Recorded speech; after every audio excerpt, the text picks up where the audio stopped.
Hello, this is John Schultz, your West Region Safety Manager.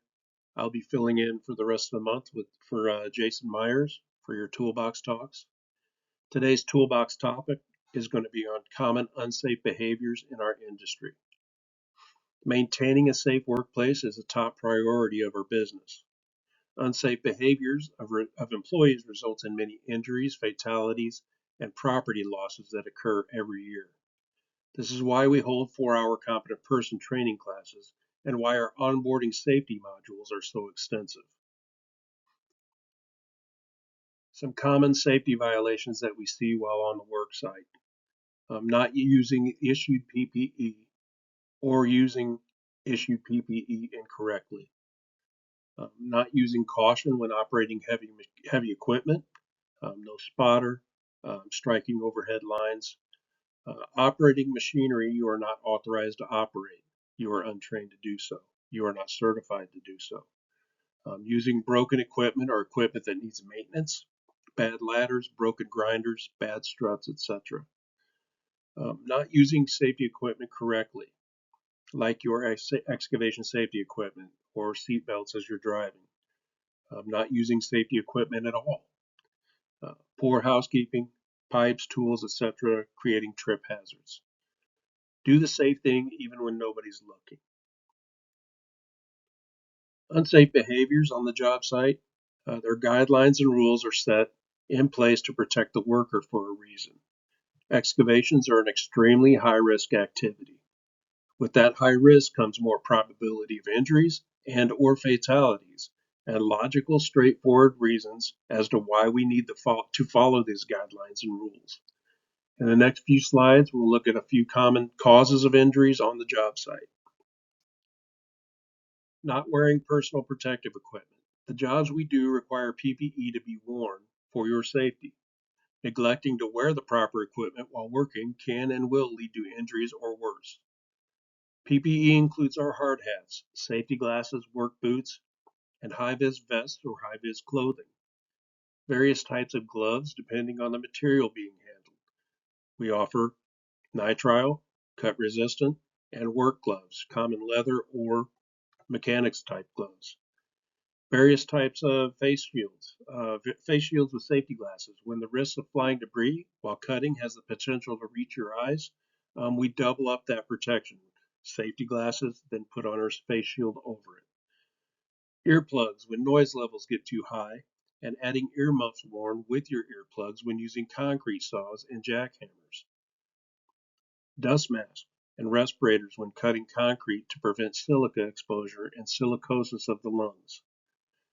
A stop work situation example, if someone's not wearing correct PPE or not wearing it correctly at all, stop the work. Make that correction. Trying to multitask. Workers should stay 100% focused, especially when driving or operating heavy equipment. Cell phone use, horseplay, and general unawareness are common distractions from the dangerous task you must complete every day. Stay alert, stay aware, and focused on the task at hand. Keep your cell phones down, keep your tablets down, and direct your focus on the road or your job in front of you. In our field, there are safety training modules that must be completed, and more specific, competent person certifications that need to be obtained in order to perform certain tasks. If you are asked to perform a skilled task outside of your capabilities that you are not trained in, notify your supervisor or safety immediately. If you choose to perform these tasks outside of your qualifications, you are putting your entire workplace at risk. Risks of performing tasks for which you are not trained or certified include the job not being done correctly, injuring yourself, and injuring others. How to be safe on the job site. When working on excavations, indoor breakups, resto jobs, etc., it is important to always follow OSHA guidelines and our safety rules that have been put in place to protect you. Knowing that if we neglect to follow the safety rules put in place to protect us, we are literally risking our own livelihood and taking chances with the possibilities of never seeing our families again.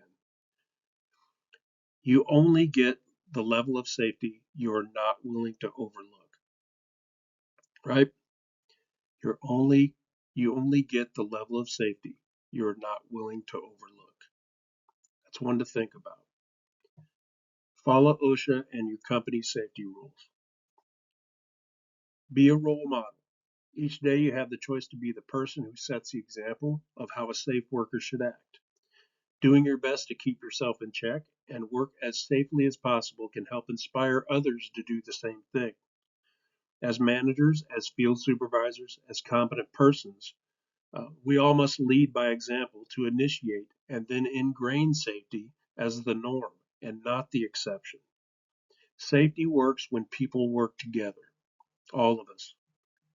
Think safety.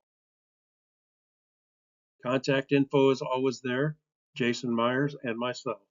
If you do not have it, you can scan it with your phones. It will go directly to your contact list. Our emails and our phone numbers are on that. Remember, we are here as a resource for you all. If you need help, if you have questions, if you have concerns, please feel free to reach out. We are here for you. Thank you all. Have a great day. Be safe.